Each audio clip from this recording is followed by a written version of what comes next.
En direct sur l'île Mode.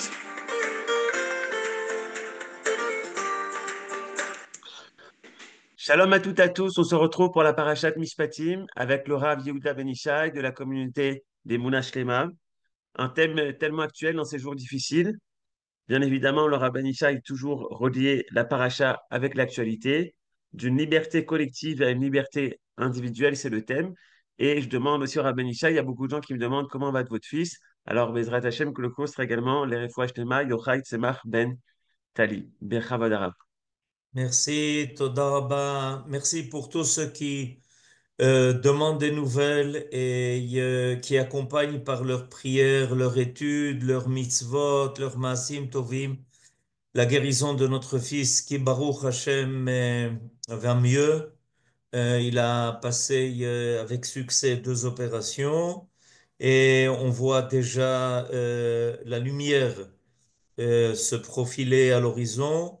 On espère son propre rétablissement avec celle de tous les ptsuim et de tous les cholim du Ham Israël et beaucoup de consolation à tous ceux qui malheureusement doivent assumer maintenant avec beaucoup de courage la perte de leurs proches, des soldats et de ceux qui malheureusement ont été assassinés cruellement par nos pires ennemis. La paracha de cette semaine, la paracha de Mishpatim, est une paracha qui vient, on peut dire, terminer une trilogie que je voudrais essayer aujourd'hui d'expliquer. On a passé la paracha de Béchalach, la paracha de Yitro, et cette semaine, nous avons la paracha de Mishpatim qui vient compléter la paracha de Yitro. Elle vient la compléter. Et c'est pour ça d'ailleurs que la paracha de cette semaine commence par Vav. Ve'ele Mishpatim pour la joindre à la révélation du Sinaï. Pourquoi est-ce que je pense qu'il y a ici une trilogie? C'est-à-dire 3 thèmes qui se suivent et se complètent, parce que la paracha de Béchalach est en fait l'accomplissement total de la sortie d'Égypte. À la paracha de Béchalach, on se rappelle, on a passé la mer Rouge, on a entendu les Béné Israël avec Moshe Rabbeinu chanter un chant de louange. Az Yashir Moshe Uvene Israël. C'est accompli par là la promesse que Dieu avait fait, que le Ham Israël descendrait en Égypte, mais qu'il en sortirait. Le peuple d'Israël est devenu libre, non pas de façon naturelle et humaine, mais par une intervention qui est divine. La sortie d'Égypte s'est faite bechipazon.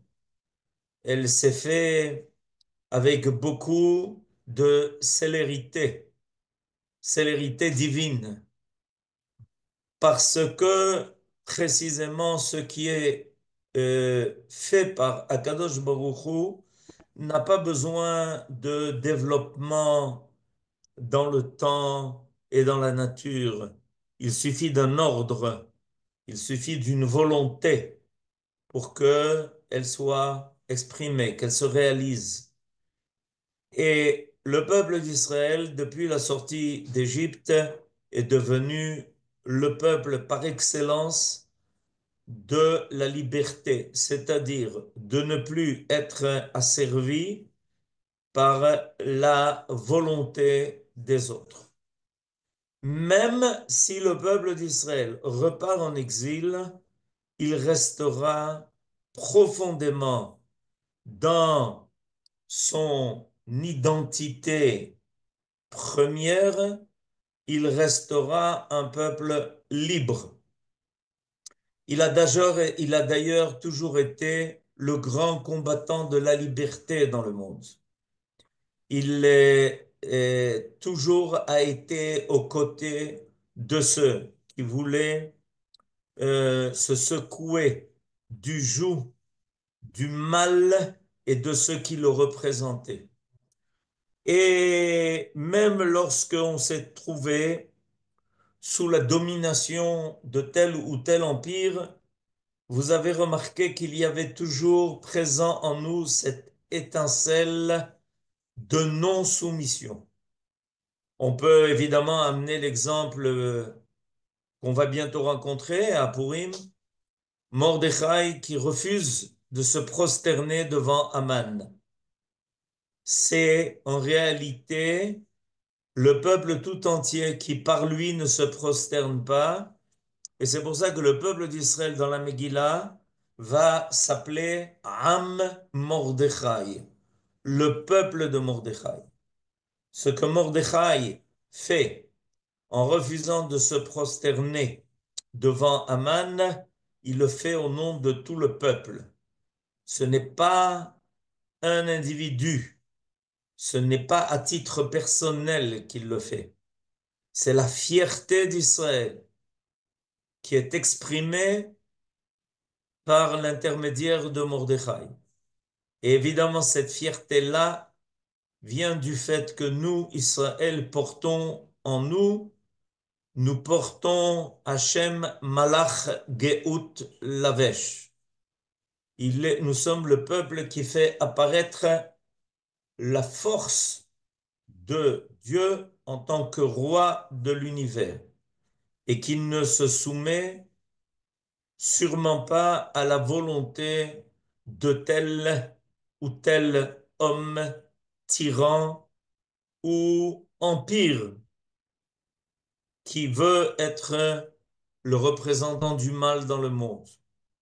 Pareil à Hanouka, nous avons vu cette famille, la famille des Hashmonaïm, qui a refusé de se plier devant la Grèce, devant cette culture qui se prenait, se pensait pour être la culture la plus forte, la culture la plus élevée.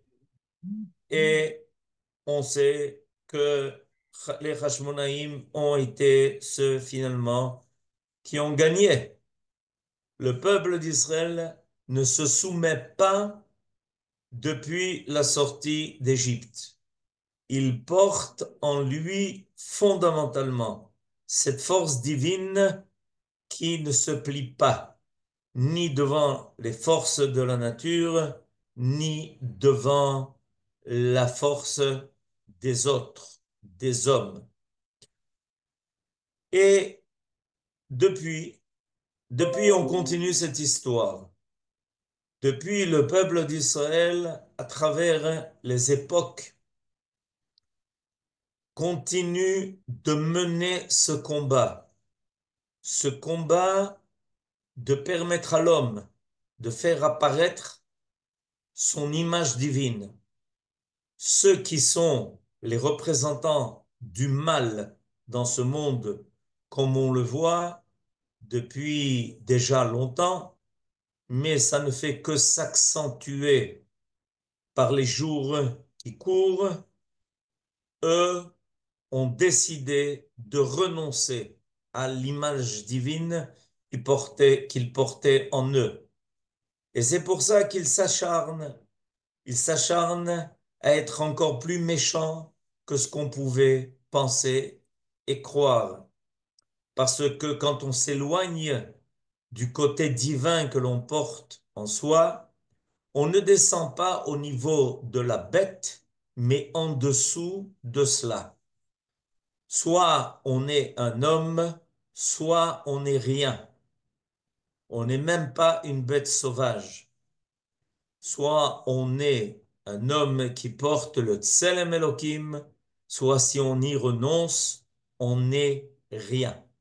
On devient quelque chose de fou, on devient quelque chose d'incontrôlé, et il ne reste plus qu'à faire disparaître ce monde, ce monstre du monde dans lequel Akadosh Baruch Hu n'avait pas pensé que pouvait apparaître une telle monstruosité. Mais maintenant, celui qui nous a fait sortir d'Égypte continue. Et après nous avoir donné la liberté de sortir du Pharaon et de l'Égypte qui pensait soumettre tous les hommes à un esclavage aveugle, Akadosh Baruch Hu nous conduit au Sinaï. Ça, c'est la paracha de Yitro. Dans la paracha de Yitro, Dieu va nous apprendre comment vivre cette liberté. La liberté, chose tellement difficile à vivre. Il est facile de se laisser attirer par ce que les hommes vont proposer, telle philosophie ou telle civilisation, se laisser aller à quelque chose qui paraît facile, mais qui finalement va être un gouffre dans lequel on risque de tomber. Or, la Torah, par la révélation du Sinaï, va nous apprendre. Elle va nous apprendre précisément à assumer ce projet divin, le projet du Chérout.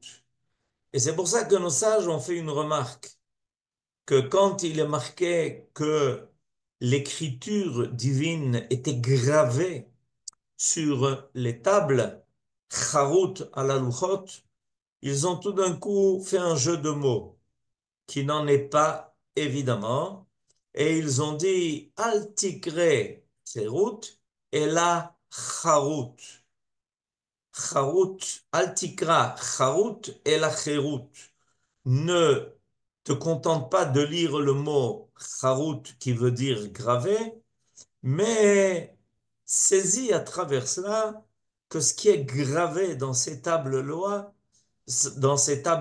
ces tables de la loi, te permettront à toi de devenir le peuple du Chérout, le peuple de la liberté. En effet, les mitzvot nous libèrent. Elles nous libèrent de l'étroitesse des lois que la nature nous impose. Les mitzvot nous libèrent de l'étroitesse de ce que l'imagination de l'homme peut inventer. Les mitzvot de la Torah nous libèrent des limites que nous nous donnons à nous-mêmes. Les mitzvot de la Torah vont nous permettre de goûter la liberté de l'infini et de l'éternité. C'est dans ces dimensions-là que se trouve la véritable liberté de l'homme. Et donc, on a été au Sinaï. Et en tant que collectivité, nous avons reçu la Torah. Nous avons reçu la Torah et en tant que peuple, de façon globale, générale, nous sommes devenus ce peuple-là dont j'ai parlé tout à l'heure, qui va à partir de maintenant commencer son épopée. Il va être ce peuple qui va être capable de rencontrer tous ceux qui vont se dresser comme étant les dominateurs de ce monde, ceux qui veulent soumettre les autres à leur volonté, qui très souvent est une volonté bien basse. Et le peuple d'Israël va rentrer en Eretz Israël, il va conquérir la terre de cette peuplade qui représentait les 7 clipotes, les écorces de l'homme créé à l'image divine. Et à partir de là, ces combats ne vont plus s'arrêter. Et ils vont continuer. Et il va affronter tous les empires qui vont finir par tomber devant lui l'un après l'autre. Et on arrive à notre paracha. On arrive à la paracha de Mishpatim. Et dans la paracha de Mishpatim, il y a quelque chose de très surprenant. C'est que la paracha de Mishpatim commence par une mitzvah qui parle de l'esclave hébreu. Comment expliquer que notre paracha, qui parle de tellement de mitzvot, aussi bien ben Adam la makom que ben Adam la chaviro, de toutes les mitzvot qui se trouvent dans la Torah, voilà que notre paracha va commencer par un cas qui paraît rare. Un hébreu qui devient esclave. ואלה המשפטים אשר תשים לפניהם, כי תקנה עבד עברי, 6 שנים יעבוד, ובשביעית יצא לחופשי חינם. אם בגפו יבוא, בגפו יצא, אם בעל אישה הוא, ויצאה אשתו עמו. De tous les cas de figure que l'on peut envisager pour l'homme, il est intéressant et surprenant de voir que notre paracha a choisi le cas d'un homme qui devient esclave parce que il a commis une faute, il a volé et il n'est pas capable de rendre ce qu'il a volé, de restituer le vol qu'il a fait, et il est jugé et il est vendu en esclave à son frère. Comment se fait-il que de toutes les mitzvot, et la liste est longue, même dans notre propre paracha, la paracha de Mishpatim, on ait choisi cette mitzvah en particulier? Ben, il y a ici quelque chose qui est une grande leçon. En fait, la Torah vient ici nous dire, regarde, toi qui fais partie du peuple d'Israël, tu as le choix entre deux possibilités. La première, c'est que tu assumes la liberté que le peuple d'Israël a définitivement acquis avec la sortie d'Égypte et le don de la Torah au Sinaï. Tu appartiens profondément par ton identité à cette qualité d'homme particulière, des hommes qui sont responsables, des hommes qui sont prêts à assumer leur rôle dans le cadre de leur peuple, dans le cadre de la société, et en fait, finalement, vis-à-vis du monde tout entier. Tu peux être le représentant digne de ton peuple. Tu peux être le représentant du Ham Israël qui est sorti d'Égypte et qui a reçu la Torah au Sinaï pour commencer une nouvelle histoire du monde, des hommes. Mais tu peux aussi essayer de t'enfuir, de quitter. Tu peux essayer de ne pas assumer cette responsabilité. Tu peux peut-être vouloir devenir esclave. À titre individuel et personnel, tu préfères peut-être te faire tout petit, te rendre esclave, devenir soumis à la volonté de l'autre. Et Rachid va nous enseigner que celui qui se conduit de cette façon est celui qui était présent au Sinaï, mais qui en a oublié le message. Il a oublié ce message. Et regardez, le Rashi que nous avons sous les yeux est un enseignement de Rabbi Shimon Bar Yochai. En effet, cet homme-là, a priori, au bout de 6 ans, est censé redevenir libre. Au bout de 6 ans, il a fait un stage, le dur stage de redevenir un homme libre, mais pas un titre individuel. Celui qui va rejoindre la dimension de son peuple, la grandeur de son peuple. Chacun de nous est réclamé cette dimension. Mi Mitzrayim gealtanu, mi bet avadim peditan. Alors je lis le Rashi. Rabbi Shimon ayadoresh mikra ze kemin chomer. Rabbi Shimon dit à propos de cet esclave qui, au bout de 6 ans, ne veut pas retrouver sa liberté. Il n'est plus capable de l'assumer. Il veut rester esclave pour toujours jusqu'au jubilé. Alors il dit, regarde, qu'est-ce qu'on lui fait?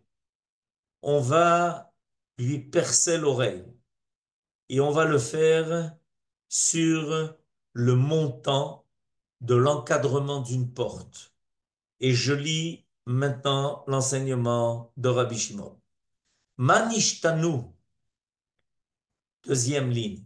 Manishtanu delet mezuzah mikol kelim shebabayit. Pourquoi c'est l'endroit qui est choisi pour percer l'oreille de cet homme qui, au bout de 6 ans, où il a été esclave, ne veut pas retrouver sa liberté? Amar HaKadosh Baruch Hu. Et il nous révèle le secret, la raison de cette mitzvah.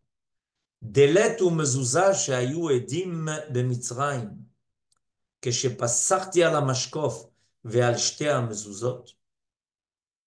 Voilà. Chaque porte de chaque maison d'Israël, avec ses deux montants et la barre d'en haut, le mashkof, eux sont témoins de ce que j'ai fait en Égypte quand j'ai sauté au-dessus des maisons des Hébreux. Et j'ai dit à ce moment-là, par cet acte-là, Ve'amarti, Kili Bene Israël Avadim. À partir de maintenant, les Bene Israël sont mes serviteurs. Ils ne sont plus dépendants de la volonté des autres. Avadai em, velo avadim la avadim. Et ils ne seront plus les esclaves des esclaves. Ve'alarze. Et celui-là qui ne veut pas se liberté, qui ne veut pas retrouver sa liberté, qui au bout de 6 ans aurait pu redevenir cet homme-là, qui représente le peuple d'Israël libre et fier. Ve'alarze ve'kana adon le'asmo. Il est allé et il s'est pris un maître qui le domine, un maître qui va lui donner des ordres, un maître qui doit assumer sa vie en tant qu'esclave parce que lui n'est pas capable de le faire. Yeratza bifnehem. Alors, je les prends à témoin maintenant. L'entrée de cette maison, avec tout ce qu'elle représente, l'entrée de la maison de chaque juif. L'entrée de la maison est ce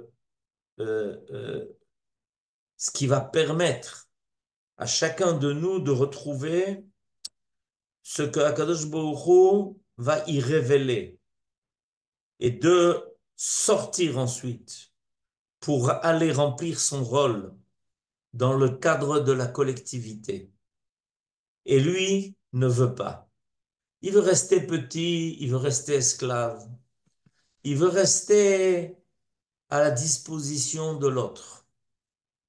Il n'a pas réussi à développer sa volonté, celle qui lui permettra de révéler son génie propre à lui, en tant que représentant de ce peuple-là qui a réussi à passer toutes les vagues de l'histoire des peuples qui ont voulu le soumettre.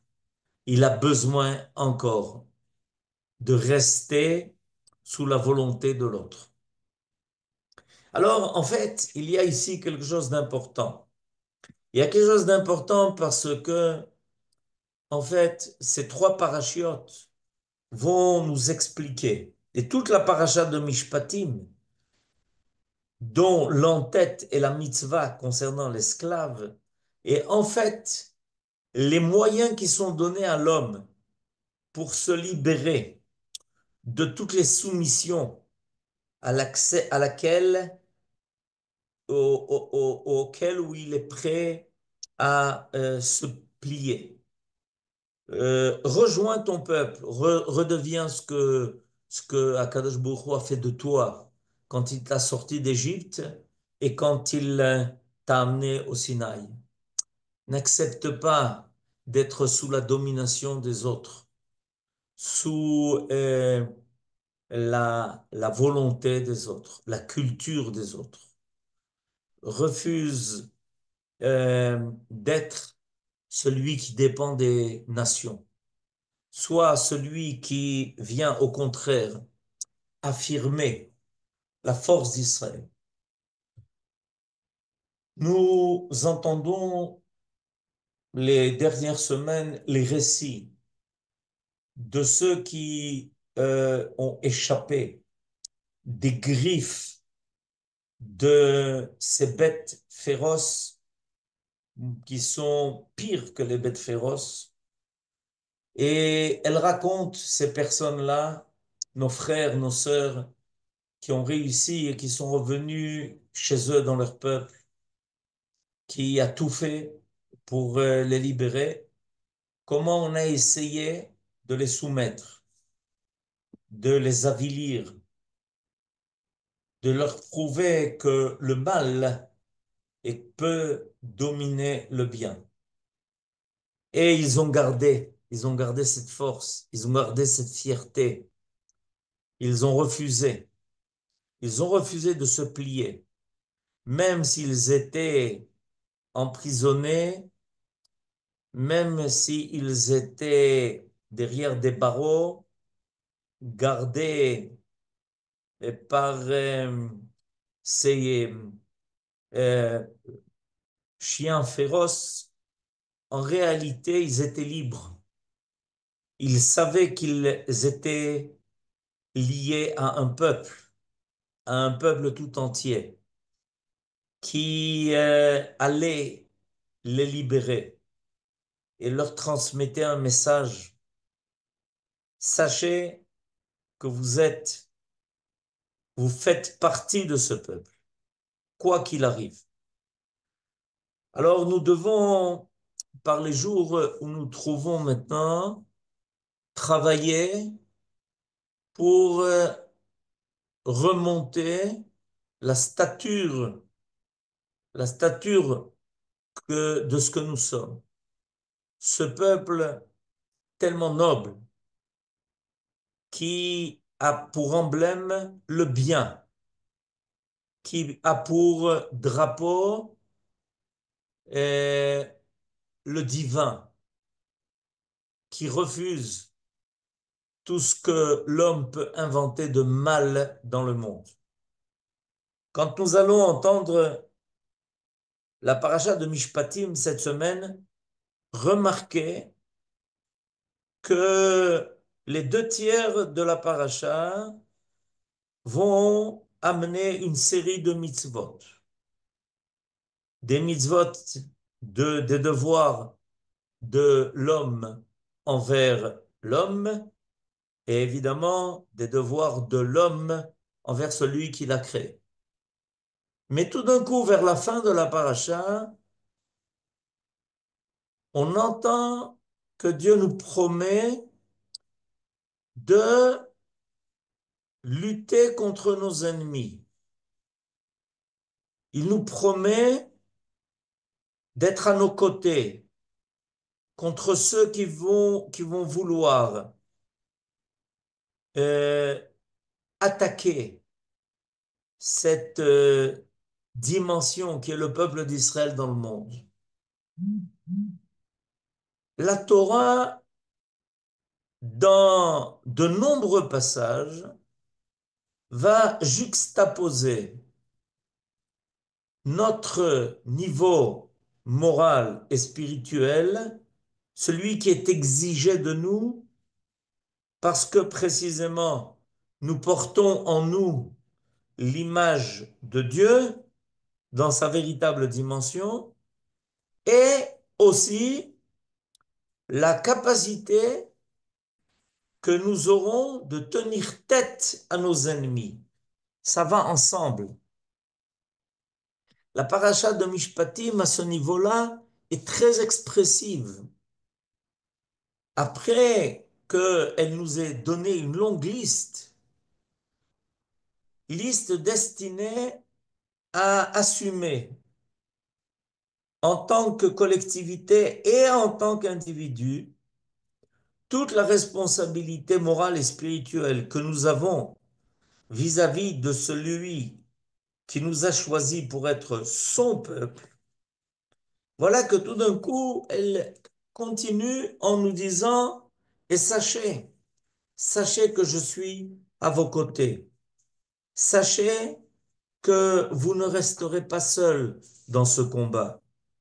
Sachez que je serai là parce qu'il est évident qu'on va s'opposer à ce que vous représentez.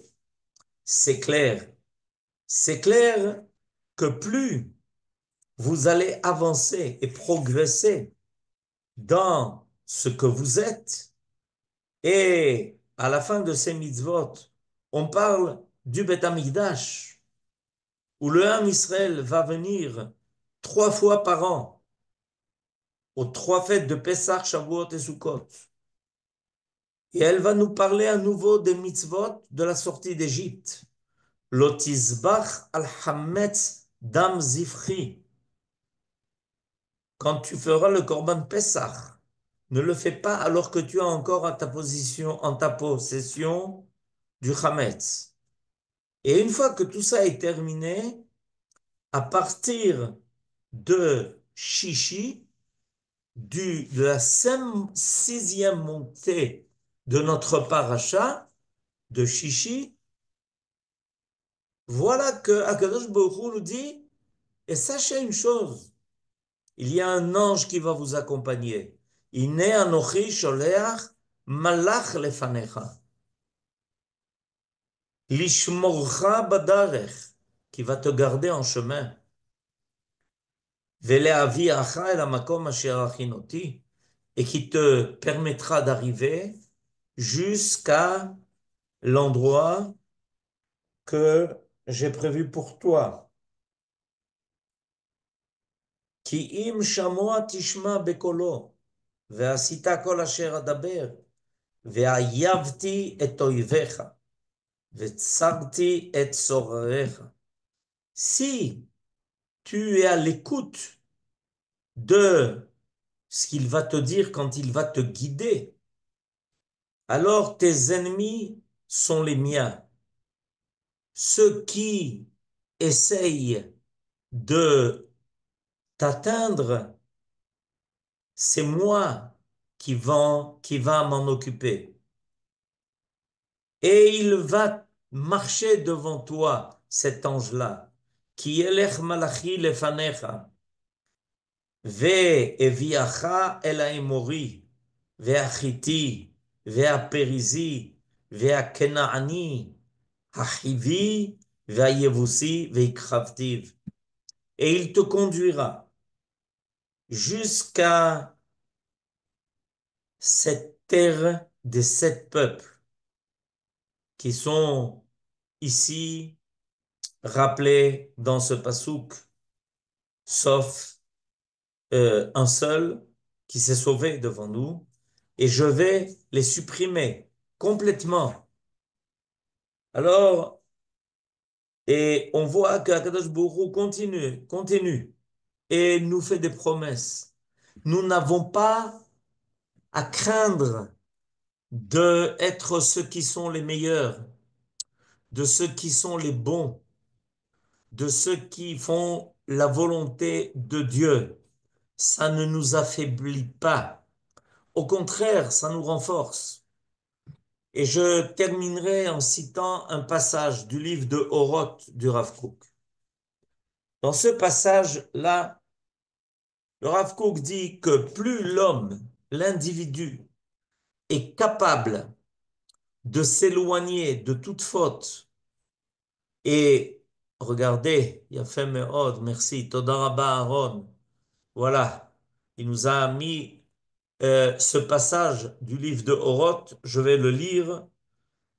Il se trouve dans la dernière partie du livre de Oroth qui s'appelle Oroth Israël, au chapitre 3, P. Gimel, et c'est le paragraphe Chet.